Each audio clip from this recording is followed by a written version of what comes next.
ข่าวด่วนเกิดเหตุไฟไหม้เฮือนประชาชนติดปั๊มน้ำมันอยู่บ้านหนองงัวเมืองเพียงแขวงไซยะบุรีกับทักทายสบายดี FC ทุกคน FC ทุกทานชาวเมืองเพียงบ้านหนองงัวต้องพากันละมัดละวังเอาไว้แด่ปัจจุบันนี้เกิดเหตุไฟไหม้อยู่ปั๊มน้ำมัน3 แยกบ้านหนองงัวเวลา 11 โมงปัจจุบันนี้จะเข้า 12 โมงแล้วยังบ่เห็น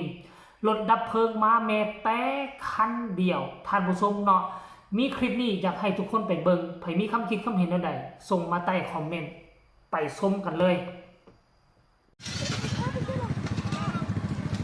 หน่วยกู้ภัยมาช่วยกันเด้เฮ็ดจะได้ระปั๊มน้ำมันน่ะโอ้ยเฮ็ดจะได้ละซุป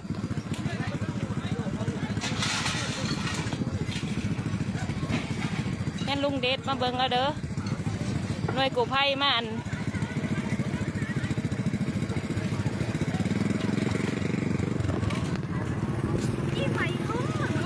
บ่ฮู้ให้ไหม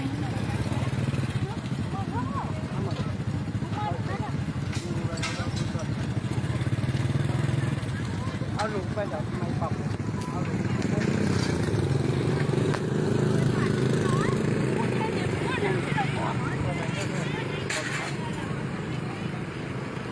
เจ้าลุงเดชน่ะเราอยู่ในเนี่ยไปไหมก็เดี๋ยวเมียขี่รถออกไปรังนึงนี้ไปน้ำปุ๋ยนี่ โอ้ยเฮ็ดจะได้ละน้ำมันน่ะเฮ็ดจะได้หรอ เนี่ยน้ำมันโอ้ยระเบิดได้หนิเนี่ย แล้วเรายังค้างเจ้าเราไหวอยู่ในนั้นน่ะ ข้างตู้ให้เราจุดเนอะตู้เราไปไหมในหันเลยโอ้ยเฮ็ดจะได้หรอ น้ำมันไปถึงเลยนะรถทับเพิ่มบาทเท่าก็ทับขึ้นเลยเราจะไม่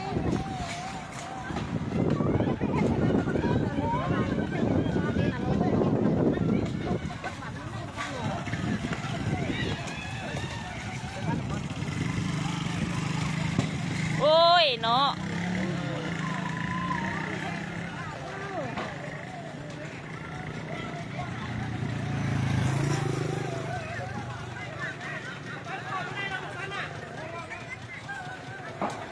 งั้นลุงเดชโอ้ยตายกูสั่ง ไม่ใช่เป็นจุดจริงตัวนี้นะ เฮ้ยเพชรจะได้ละน้ำมันนะเขาปิดแล้วบ่ น้ำมันใส่ไฟไปเบิดเดี๋ยวไฟเอาโบเลยแต่ยังบ่ได้เลย เพชรยังไม่ได้เลยยานน้ำมันเนาะ แต่ถ้าใส่เงี้ยเอาหนุ่มเป็นยัง บ่เป็นยังเราเขาอยู่ไกลไฟฟ้ารับไปเนาะ ไม่ขาเขาโอ้บ่ได้นับเป็นนั่น แม่นเราจุดเองเนาะจุดเอง รถนี่นะเนาะก็มีผู้ออกได้นะเนาะมีกระแจบ่ รถนี่ก็ออกมากกว่าใดบ่มีแต่แก้บ่มียังไข่ได้อยู่ ดักปั๊ม โอ้ยโอ้ยโอ้ยโอ้ย ปั๊มน้ำมันนี่นะฮิตจะไรโอ้ระเบิดพักระเบิดพักโอ้โอ้ได้แล้วเขาน่ะ คนรถมันแล้ว คนเงินยางคนเด้อ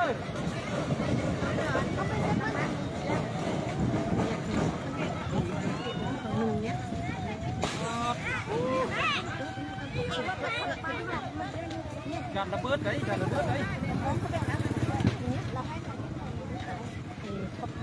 อันนี้ว่าปั๊มน้ำมันไอเด็ดก็จะว่า แม่แน่ปั๊มน้ำมันไอเดสแต่บ่หัวเกิดขึ้นได้เสียได้ เดินทางมาเที่ยวเด้อ โอ้ยโอ้ยโอ้ยยานให้กูภัยก็ยังบ่มาหอดปันนี่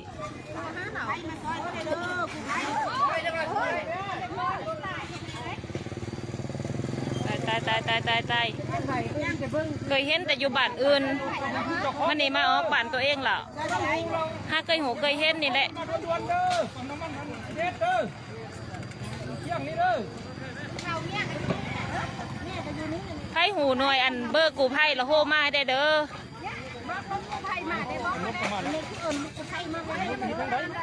รถหนำเนี่ยรถหนำเที่ยงเขาเด้อมีบ่ บ่มีรถกูไผ่มาเพื่อบ่มีให้หูเบอร์ผู้ได้กระไดจะยืนเบิ่งโอ้มีเห็ดยังบ่ซอยยังบ่ได้โอ้ น้ำมันบนเพ่งน้ำมันหรือนั่นนี่ใช่น่ะบนเพ่งน้ำมัน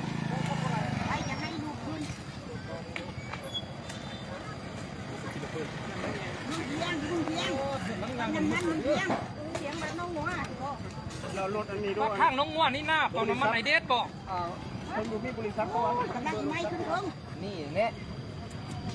เจ้าบ่ได้น่ะเจ้า บริษัทนี่ถ้าไปโทรนี่ผู้นั้นเช็คตาดีน่ะแม่โทรแม่นี่ ใช่ ก่อนน้ำมันติดเลยมึงแทงทั้งน้ำมันอีระเบิดไหน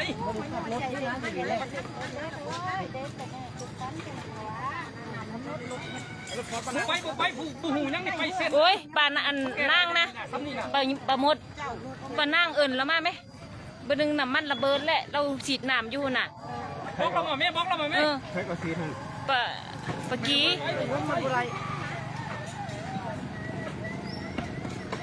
ปลาแม็กเบิ้งเลยปลาแม็กเบิ้งเราบอกเบิ้งเนี่ยงั้นลุงเดชนะ เอาไปยันเครื่องยัน เฮ็ดจะได้ปั๊มน้ำมันนี่ไหนอีหอดอะไรเนี่ย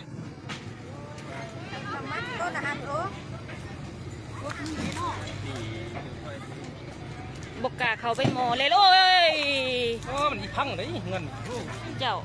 คอที่พังไว้เลย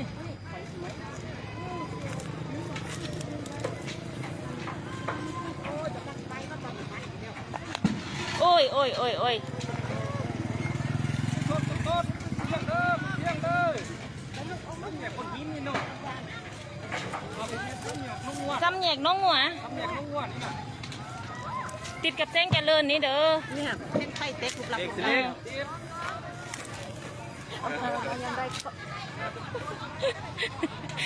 นี่นะผมพกเป็นฮาออกเลยนะ จื้อไหมเหล็กเหล็กเหล็กกัน น้ำมันไข่โอ้ยจับให้มาจับลูกบานมา เขามาก็เม็ดขวดนี่ยังวะไฟฟ้าลัดวงจรที่นี่นะ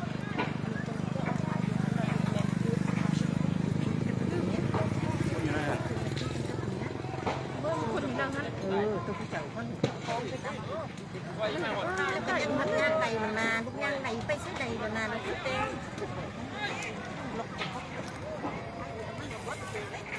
มันสิเบิดไปสยานตามมันไหม เราโอเปอรันเลย เราพูด อ อะไร อก กัน เวลาเราอีนั่นเราใส่กระเจอัดจนว่ากระบอกหัวเนาะ เราเห็นตัวเราเอง จากเราอยู่ใส่หูเจ้าของงานเพิ่นก็ยังอยู่ในหันอยู่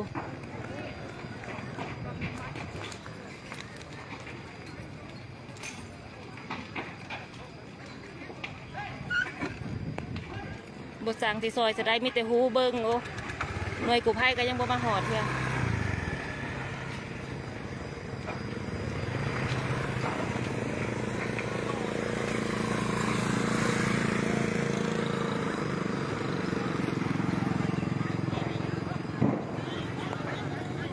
บ่มีไผ่กาเขามอเพราะว่ามีปั๊มน้ำมันอยู่ข้างหน้า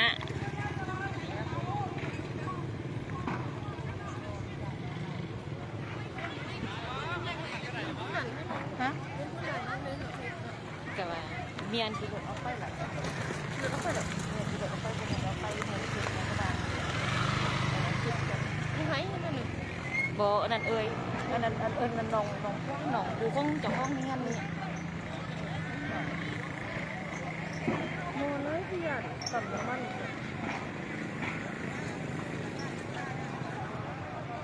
เดี๋ยวหูอยู่นั่งนี่นะ ฮะ เดี๋ยวหูอยู่นั่งนี่นะ อยู่ในหันเป็นพิการอัมพาตนะก็พ่อยางได้อยู่ เดี๋ยวโอ๊กก็มันโอ๊กมาเนี่ยสันหึง ก็บ่รู้เลย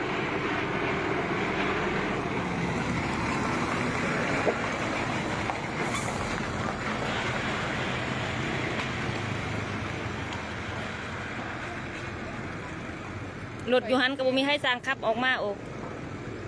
รถคันนี้แล้วเขายังมาฝ่าวันนี้ อันนี้บ่เป็นรถแป้งทางเนอะ ก็นั่นแหละก็รถแปลงทาง เนาะ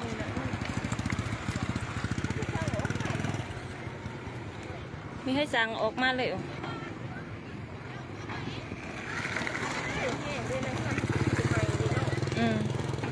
อยู่บ้านน้องงัวนี่เด้อติดกับเส้นเจริญนี่แหละห้างเวบ้านน้องงัวนี่ในปั๊มน้ำมันไอเดสเด้อ